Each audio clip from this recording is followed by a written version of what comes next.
Insurance, serving Guam for 80 years. Matson and the Adai Tano program. The all-new 2018 Kona by Hyundai, available at Cars Plus. IP&E, fueling excellence. McDonald's of Guam, I'm loving it, and King's Restaurant, located in Tamuning and Dededo. Always open, always local.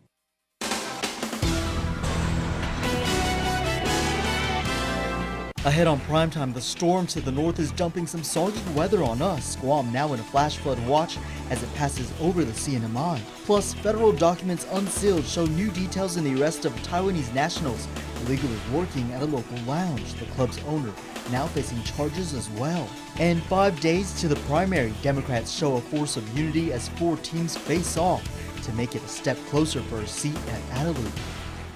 Half a day and good evening. We had about a day of rest from all this wet weather, but it's been coming down since Sunday. More is expected as Typhoon Cimarron moves northwest and away from our region. A flash flood watch has been issued for Guam, Rota, Tinian, and Saipan. Meteorologists with the National Weather Service here say that watch will remain through Tuesday night. While most of the destructive winds are expected to impact islands to the north of us, the heavy downpour is causing quite the mess for many here. This viewer-submitted video showing a car nearly halfway submerged in the rising water, others coming to help push it back out onto dry land. This happening down south of Mauricio Sunday afternoon. Others captured images of the heavy runoff flowing alongside the street, that water inching high enough to cover some of the road as well. Weather officials say we can expect wet and windy conditions for the next day, and rainfall in some areas expected to reach 4 to 8 inches with heavier amounts in other areas. Major flooding is a problem for areas like the one you saw in that video taken down in Mauricio. Guam Homeland Security officials reminding everyone of a few basic flood safety tips to keep in mind. Our Carmen Terlai has more on the problem down there and what you need to know to stay safe and stay dry. When it rains, it floods. This flooding problem has been going on.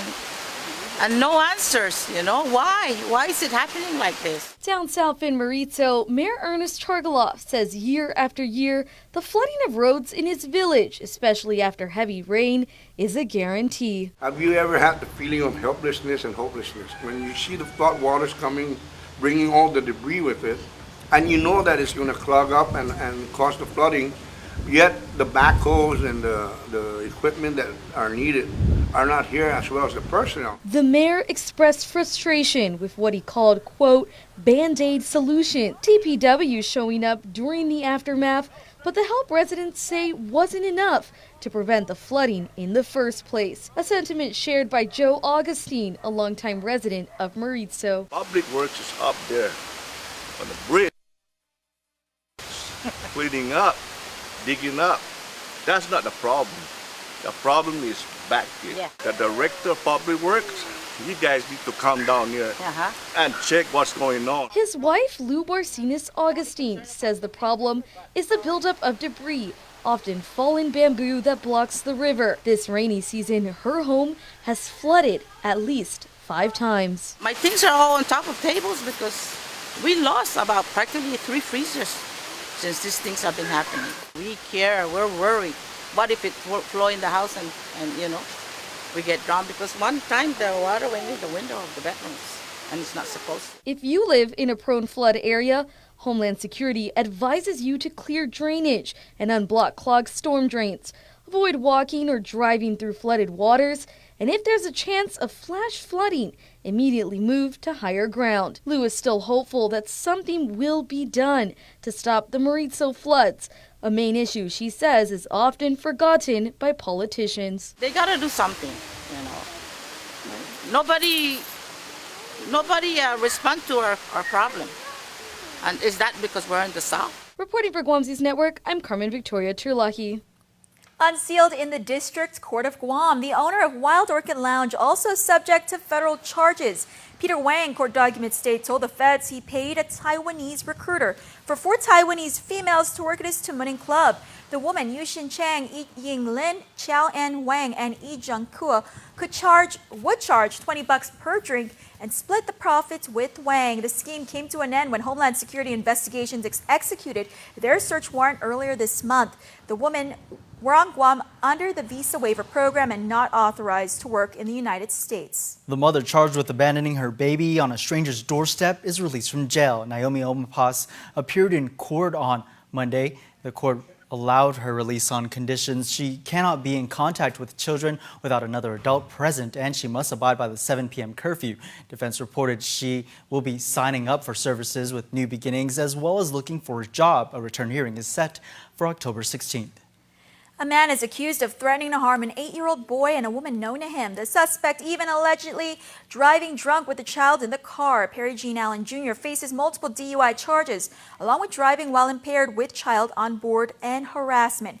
Court documents state the victim told police the suspect took her son without her knowing. The suspect over the phone made threats that he was going to allegedly kill the child and himself, or was going to, quote, break her face, end quote. The complaint went on to state the suspect called her back, claiming that he had a gun. Police later pulled over the suspect in Dededo, noting a strong smell of alcohol coming from inside the car. A former corrections officer who pleaded guilty for his part in that major contraband scheme at the prison is arrested over the weekend. Vermin Maritita Jr. is charged with strangulation, assault, aggravated assault, family violence, and disorderly conduct. Back in March, he was warned by the court after he tested positive for smoking the drug ice. It was his first offense since taking the government's deal, which is why he was let off with a warning. His recent arrest was brought up during today's hearing on the contraband case, but it was discussed that the new charges will be handled separately. Ultimately, the court would be the one to decide whether or not this would impact his plea deal. More ways to experience Guam via KUAM News, giving you what you want, when you want, and how you want it. From smart devices, Alexa, what's in the news? Here's your flash briefing. Over the web, on mobile, on streaming platforms, with immersive, interactive formats, and via social media where it's more than just content, it's conversation. More ways to keep you informed and entertained whenever you want it, wherever you are, on whatever device you're using. A simple handshake. That's all Jake Calvo needed when he started his company. Today, 80 years later, we like to say thank you to all of you who have taken our hand in trust. Thank you to the dreamers. Thank you to the realists. Thank you to the family-oriented. Thank you to the entrepreneurial. Thank you to those climbing the corporate ladder.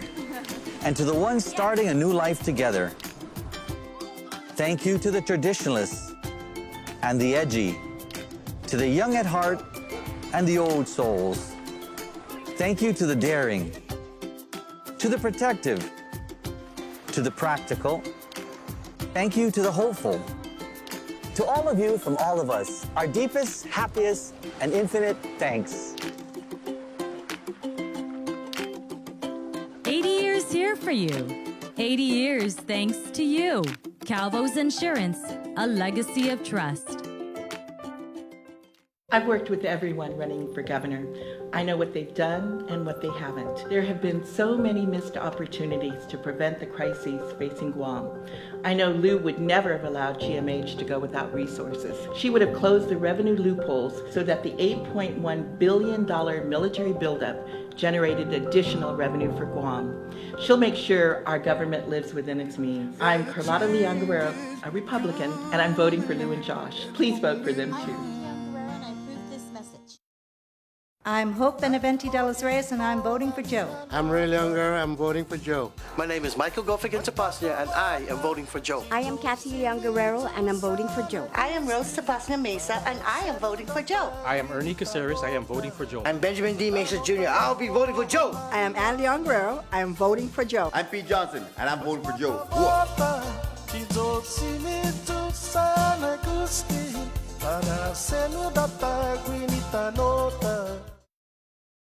Win adventure in the ITNE Explore Your World Million Mile Giveaway. Every week from July 16 to November 2nd, we're giving away 60,000 United Mileage Plus miles to ITNE postpaid and prepaid subscribers. Imagine where you could go. Go on a weekend getaway to the Philippines. Enjoy fresh sushi in Japan. Itadakimasu. Sip a latte at a cafe in Paris. Or use your miles for shopping and other rewards. It's your world. Explore it.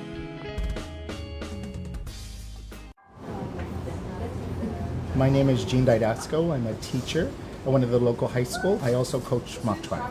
We met Attorney Camacho in freshman year when he did a presentation at our school. I told the team, hey, let's just reach out to him, and thankfully he did. It was a lot that we had to take in, especially if we wanted to not just play, but we wanted to compete. And our ability to compete relied heavily on the way he helped us, which was really good. Yeah, he helped us to really grow confidence and our knowledge. He also taught us how to conduct ourselves in the court, taught us how to be professional, humble, and to not forget to have fun. As our coach, he always wanted us to be fair and honest in the court, and definitely a man of integrity. Attorney Camacho is someone who is humble, Honest, patient, Considerate, genuine, inspirational, kind, leader. Advocate. I'm Levan Taitano Camacho, and I approve this message. Paid for by the committee to elect Levan Taitano Camacho, Thomas R. Camacho, Treasurer. She was Guam's first Chamorro CPA, the first Chamorro woman MBA from Harvard, the first woman Business Executive of the Year, and the first to chair the Guam Chamber of Commerce. And she was your first elected public auditor. Most importantly, she will put the needs of Guam first. Doris will work with the federal government to provide quality healthcare for Guam's veterans, fund EITC, Medicaid, and Compact Impact. Doris has never been afraid to break down barriers and accomplish what has not been done before. That's the kind of leadership we need in Congress today.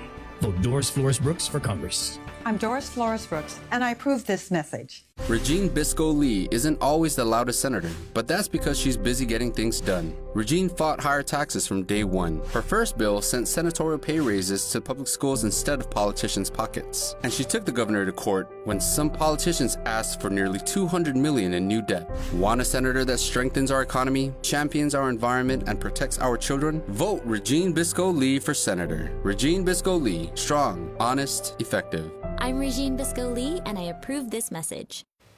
Hafa and welcome back. Adaloop's concerns over the FY19 budget bill continue to mount.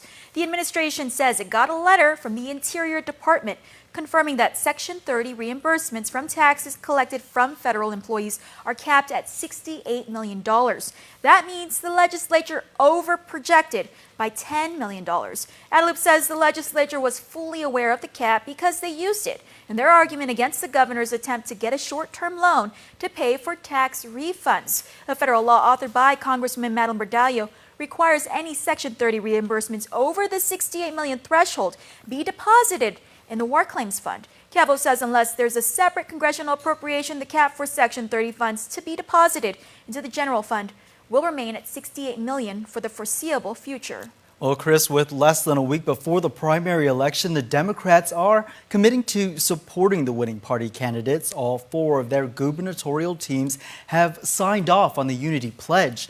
Chairwoman Senator Regine Bisco Lee saying they will have a unified party when they face off against Republican candidate Lieutenant Governor Ray Tenorio. That, of course, happening in the general election this November. Extremely hard over the last weeks and months, over the last year, with all of the four camps. We've been meeting weekly. We've been keeping the lines of communication open, and so certainly this is something that we have been planning for, and we are looking forward to all holding hands at the end of our primary election and pushing our team forward in November. All of the Democratic senatorial candidates also signed the pledge with the exception of Jose Terlahi, who was not present. Also not attending and not signing the pledge was congressional candidate Senator Michael Sinicholas, who is challenging incumbent Madeline Bordallo, who did sign. 54,033 registered voters locked and loaded for Saturday's primary election. Today, the GEC began the process of transporting polling booths to polling sites around the island. While the GEC has been touting record voter registration for the primary, in order for that to become a reality, GEC Director Maria Pangilinan is hoping to see a little more sunshine on Election Day, so that we can continue to anticipate the record voter turnout. Pangilinan has touched base with Civil Defense, asking the agency to give the GEC a heads up on any threatening weather headed our way by the weekend. According to statistics, and as anyone living on Guam knows, when it rains on the island, people just want to stay home. Participation, bad weather does, and so we're keeping our fingers crossed. The National Weather Service says as of now, the forecast for Saturday calls for partly cloudy skies with scattered showers. Oh, coming up on D18 tonight, our Jason Salas will sit down with the candidates vying to be the next public auditor. On the couch will be Speaker BJ Cruz, Yuka Hechanova, and Dr. Doreen Crisostomo. This is your time to get your questions in on our Facebook live stream so that we can get them to the candidates. Then, on the after party, we begin our week-long chat with the gubernatorial candidates. First up, former Governor Carl Gutierrez and his running mate, Fred Verdalio. D18 tonight will begin at the bottom of the hour. Not sure where to vote this Saturday? Well, we've got you covered. Just check out KUAM's voter precinct map. The link is on our digital platforms. It allows you to click and browse the voting sites in your village. We also have a few voting tips to make sure your experience is quick and easy. You can click on the link for our voter map right now on KUAM.com. Well, sports is next, but first a look at your island weather.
How easy is it to earn reward points using the Alpha Plus app?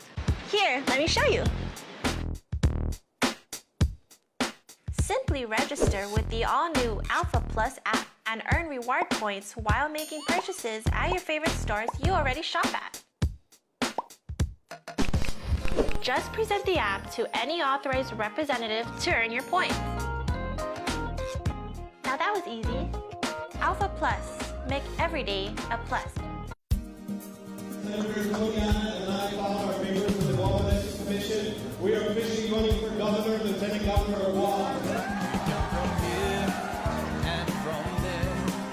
We come from everywhere. We come in all shapes and colors, but we're all sisters and brothers. What makes us unique is what brings us together.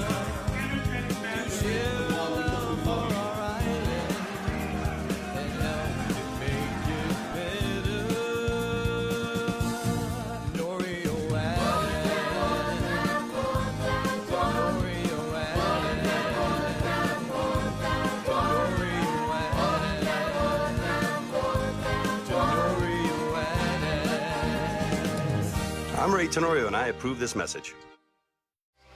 It's tough to top an original, so we added to the sides instead. It's the cheesy gordita crunch you know and love, now completely new.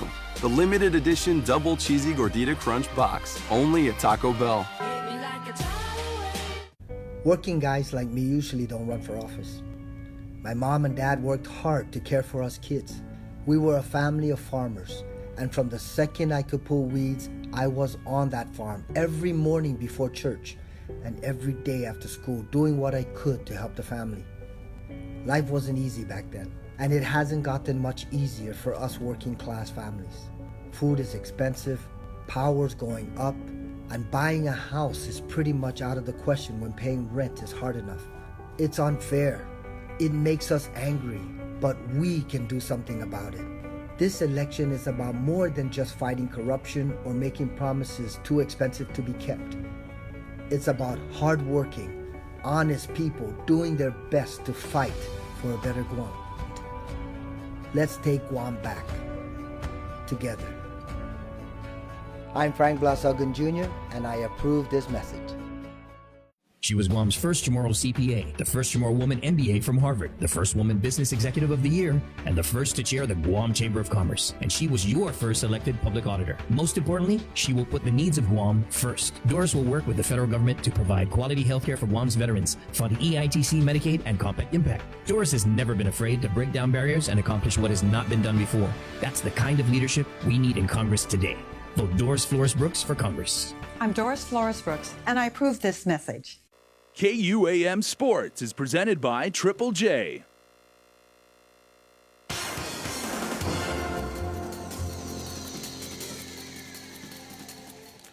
What's up, Guam? Dave Delgado here for KUAM Sports. Thanks for watching.